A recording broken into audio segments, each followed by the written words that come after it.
পুরো পৃথিবী জুড়ে চলছে তৃতীয় বিশ্বযুদ্ধ।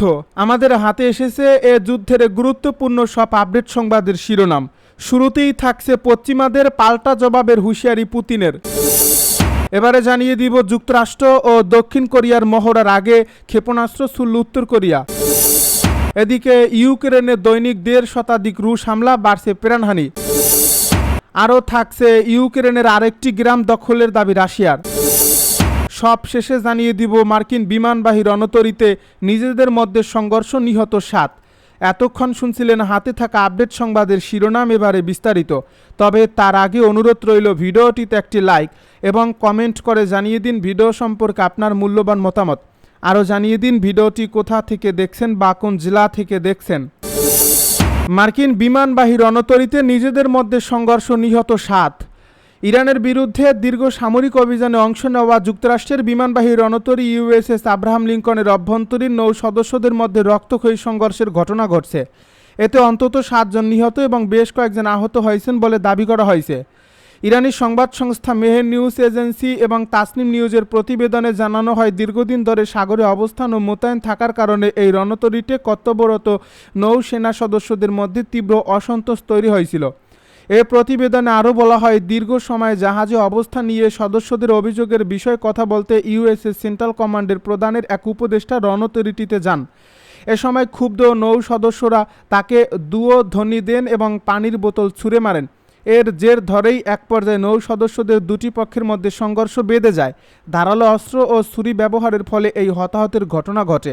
বর্তমানে ভারত মহাসাগরে অবস্থানরত এই রণতরীটি টানা 263 দিন ধরে মোতায়েন রয়েছে, যার মধ্যে 208 দিনই তারা নিরবচ্ছিন্নভাবে সমুদ্রে কাটিয়েছেন।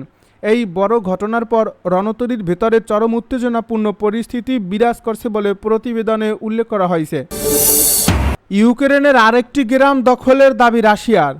ইউক্রেনের উত্তর পূর্বাঞ্চলীয় খার্কিভ অঞ্চলের ভোদিয়ানে একটি গ্রাম নিয়ন্ত্রণে নিয়েছে রুশ বাহিনী। বার্তা সংস্থা রয়টার্স বলছে, বুধবার রাশিয়ার প্রতিরক্ষা মন্ত্রণালয়ের এ দাবি দেশটির রাষ্ট্রীয় সংবাদ সংস্থাগুলো প্রকাশ করছে। খার্কিভ অঞ্চলে রুশ বাহিনীর অগ্রযাত্রার দাবি এর আগেও এসেছে। সাম্প্রতিক মস্কো ও এই অঞ্চলের আরও কয়েকটি বসতি নিয়ন্ত্রণে নেওয়ার দাবি করছে, যদিও যুদ্ধক্ষেত্রের পরিস্থিতি স্বাধীনভাবে যাচাই করা কঠিন। ইউক্রেনে দৈনিক 1.5 শতাধিক রুশ হামলা, বাড়ছে প্রাণহানি। রাশিয়া ইউক্রেন যুদ্ধের স্থলভাগের সম্মুখ সারিতে বড় ধরনের পরিবর্তন না হলেও আকাশপথে হামলা ক্রমেই তীব্র হচ্ছে। গত মাসে রাশিয়া প্রতিদিন গড়ে 172টি হামলা চালিয়েছে, যেখানে ইউক্রেনের গড় ছিল 28টি। এর ফলে উভয় পক্ষের আক্রমণ সক্ষমতা এখন অনেক ক্ষেত্রে তাদের আকাশ প্রতিরক্ষা ব্যবস্থাকে ছাড়িয়ে যাচ্ছে বলে মনে করছেন বিশ্লেষকেরা। এর ফলে লক্ষ্যবস্তুতে হামলা সফল হওয়ার পাশাপাশি গুরুত্বপূর্ণ অবকাঠামো ক্ষতিগ্রস্ত হচ্ছে এবং প্রতি সপ্তাহে বাড়ছে বেসামরিক হতাহতের সংখ্যা। আন্তর্জাতিক সংঘাত পর্যবেক্ষণকারী সংস্থা এসিএলইডির পূর্ব ইউরোপ গবেষণা ব্যবস্থাপক ওলহা পলিশচুক বলেন, হামলার ঘটনা ও হতাহতের সংখ্যা দুটোই বেড়েছে। একই সঙ্গে হামলার লক্ষ্যবস্তুর বৈচিত্র্য উল্লেখযোগ্যভাবে বৃদ্ধি পেয়েছে।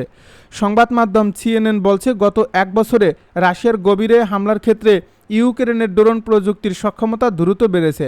জুনের শেষের দিকে ইউক্রেনের প্রেসিডেন্ট ভলোদিমির জেলেনস্কি রাশিয়ার ভূখণ্ডের গভীরে ড্রোন হামলা বাড়ানোর 40 দিনের অভিযান ঘোষণা করেন। তার শীর্ষ উপদেষ্টার ভাষ্য অনুযায়ী এ অভিযান অব্যাহত থাকবে। এখন রাশিয়ার তেল শোধনাগার, তেলবাহী ট্যাঙ্কার, বিদ্যুৎ উপকেন্দ্র ও জ্বালানি অবকাঠামোয় নিয়মিত হামলা চালাচ্ছে ইউক্রেন। পাশাপাশি রাশিয়ার সামরিক সরকার ব্যবস্থা ব্যাহত করতে অধিকৃত পূর্বাঞ্চলেও বিমান হামলা চালিয়েছে কিয়েভ। রাশিয়ার বৃহত্তম অনলাইন খুচরা বিক্রেতা ওয়াল্ট বেরিজের গুদামেও হামলা চালানো হয়েছে। ইউক্রেনীয় সরকার এসব স্থাপনাকে বৈধ সামরিক লক্ষ্যবস্তু হিসেবে দাবি করছে। যুক্তরাষ্ট্র ও দক্ষিণ কোরিয়ার মহড়ার আগে ক্ষেপণাস্ত্র ছুড়ল উত্তর কোরিয়া। দক্ষিণ কোরিয়া ও জাপানের কর্মকর্তারা জানিয়েছেন, বুধবার উত্তর কোরীয় উপদ্বীপের পূর্ব উপকূলের সমুদ্রের দিকে একটি ব্যালিস্টিক ক্ষেপণাস্ত্র নিক্ষেপ করেছে। আগামী কয়েকদিনের মধ্যে দক্ষিণ কোরিয়া ও যুক্তরাষ্ট্রের বড় ধরনের যৌথ সামরিক মহড়া শুরু হওয়ার কথা রয়েছে। উত্তর কোরিয়া দীর্ঘদিন ধরে এই মহড়ার বিরোধিতা করে আসছে। দক্ষিণ কোরিয়ার জয়েন্ট চিফস অফ স্টাফ জানান, বুধবার ভোর 6টার দিকে উত্তর কোরিয়ার পূর্ব উপকূলের ওনসান এলাকা থেকে এই ক্ষেপণাস্ত্রটি নিক্ষেপ করা হয়। এর মাত্র 6 দিন আগে একই এলাকা থেকে উত্তর কোরিয়া আরও একটি ব্যালিস্টিক ক্ষেপণাস্ত্র নিক্ষেপ করেছিল। এই ক্ষেপণাস্ত্র নিক্ষেপের ঘটনা দক্ষিণ কোরিয়া ও যুক্তরাষ্ট্রের যৌথ সামরিক মহড়া উলচি ফ্রিডম শিল্ড শুরুর আগের ঘটনা। আগামী 17 থেকে 27 অগাস্ট এই মহড়া অনুষ্ঠিত হওয়ার কথা রয়েছে। উত্তর কোরিয়ার ক্রমবর্ধমান পারমাণবিক ও সামরিক সক্ষমতা মোকাবেলার প্রস্তুতি হিসেবে এই মহড়ার আয়োজন করা হচ্ছে। সিউলের কোরিয়া ইনস্টিটিউট ফর ন্যাশনাল ইনফিকেশনের জ্যেষ্ঠ গবেষক হংমিন বলেন, উত্তর কোরিয়ার চলমান অস্ত্র উন্নয়ন কর্মসূচির অংশ হিসেবেই এই ক্ষেপণাস্ত্র পরীক্ষা করা হয় থাকতে পারে। তবে দক্ষিণ কোরিয়া ও যুক্তরাষ্ট্রের সামরিক মহড়ার আগে একটি বার্তা দেওয়ার জন্যই এই সময়টি বেছে নেওয়া হতে পারে। এর মধ্যে স্বল্প পাল্লার ব্যালিস্টিক ক্ষেপণাস্ত্র, আর্টিলারি রকেট ও অন্যান্য কৌশলগত অস্ত্র রয়েছে। দক্ষিণ কোরিয়ার হিসাব অনুযায়ী বুধবারের উৎক্ষেপণটি চলতি বছরে উত্তর কোরিয়ার 11তম সন্দেহভাজন ব্যালিস্টিক ক্ষেপণাস্ত্র পরীক্ষা। দক্ষিণ কোরিয়া ও জাপানের প্রতিরক্ষা কর্মকর্তারা জানিয়েছেন, এই ক্ষেপণাস্ত্রটি প্রায় 700 কিলোমিটার বা 435 মাইল পথ পাড়ি দিয়েছে। তবে দক্ষিণ কোরিয়ার জয়েন্ট চিফস অফ স্টাফ এখনও এই ক্ষেপণাস্ত্রটিকে স্বল্প পাল্লার ব্যালিস্টিক ক্ষেপণাস্ত্র হিসেবে চিহ্নিত করেনি।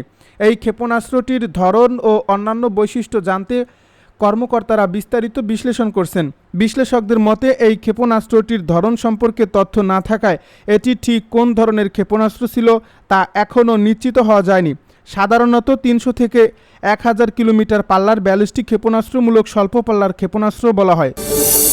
পশ্চিমাদের পাল্টা জবাবের হুঁশিয়ারি পুতিনের। রাশিয়ার বাণিজ্যিক জাহাজ জব্দ করলে মস্কো পাল্টা ব্যবস্থা নেবে বলে হুঁশিয়ারি দিয়েছেন দেশটির প্রেসিডেন্ট ভ্লাদিমির পুতিন। বুধবার তিনি বলেন, রুশ জাহাজ জব্দের ঘটনা ঘটলে রাশিয়া সমানভাবে পাল্টা জবাব দেবে। পুতিন বলছেন, রাশিয়ার প্রতিক্রিয়া শুধু যে এলাকায় রুশ জাহাজ জব্দ করা হবে সেখানে সীমাবদ্ধ থাকবে না, প্রয়োজন ও উপযুক্ত মনে করলে যে কোনো জায়গায় ব্যবস্থা নেওয়া হতে পারে। এমনকি প্রশান্ত মহাসাগরীয় নৌবহরের দায়িত্বাধীন এলাকাতেও রুশ পদক্ষেপ নেওয়ার ইঙ্গিত দেন তিনি। রুশ নাবিকদের বিষয়টিতে বিশেষ নজর দেওয়ার নির্দেশ দিয়েছেন পুতিন। তিনি জানান, প্রতিরক্ষা মন্ত্রণালয় ও প্রশান্ত মহাসাগরীয় নৌবহরের কমান্ডোকে ইতিমধ্যে প্রয়োজনীয় নির্দেশনা দেওয়া হয়েছে এবং এ বিষয়ে তাদের কাছ থেকে প্রস্তাব চাওয়া হয়েছে। ইউক্রেন যুদ্ধকে কেন্দ্র করে রাশিয়ার শ্যাডো ফিল্ড এর উপর ইউরোপীয় দেশগুলোর চাপ ও জাহাজ আটকের ঘটনা বাড়ার মধ্যেই পুতিনের এই সতর্ক বার্তা এলো। তবে এ বিষয়ে এখনও কোনো পশ্চিমা দেশ কোনো বিবৃতি দেয়নি।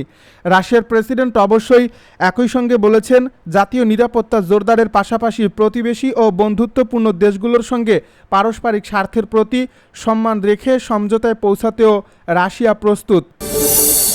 লোহিত সাগরে হুতিদের হামলায় 4 নাবিক সহ নিহত 6। লোহিত সাগরের বাব এল মান্দেব প্রণালীতে ইরান সমর্থিত হুতিদের হামলায় তিহা মাহ নামে এক পণ্যবাহী জাহাজের 4 নাবিক এবং 2 স্থানীয় উদ্ধারকর্মী নিহত হয়েছেন। গত 28 ফেব্রুয়ারি মধ্যপ্রাচ্য যুদ্ধ শুরু হওয়ার পর বাণিজ্য জাহাজে হুতিদের হামলায় এটি প্রথম সরাসরি প্রাণহানির ঘটনা।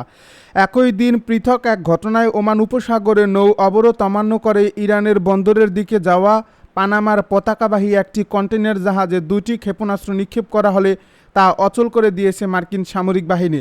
ইয়েমেনের পরিবহন মন্ত্রণালয় ও উপকূলরক্ষী বাহিনীর বরাতে জানা যায়, 11 অগাস্ট ইয়েমেনের মুরাত উপকূলের কাছে নোঙর করা মিশরীয় মালিকানাধীন তিহা মাহ জাহাজে আক্রমণ চালায় হুতিরা। এতে নিয়ন্ত্রণ হারিয়ে ফেলে জাহাজটি। ঘটনাস্থলে নিহত হন 3 জন পাকিস্তানি ও 1 জন ইন্দোনেশিয়া নাবিক। পরবর্তীতে ইয়েমেনের হুতি বিরোধী সাময়িক গোষ্ঠী ন্যাশনাল রেজিস্ট্যান্স ফোর্সেস এর একটি উদ্ধারকারী দল ঘটনাস্থলে পৌঁছালে হুতিরা তাদের উপর পুনরায় হামলা চালায়। এতে এনআরএফ এর 2 উদ্ধারকর্মী প্রাণ হারান।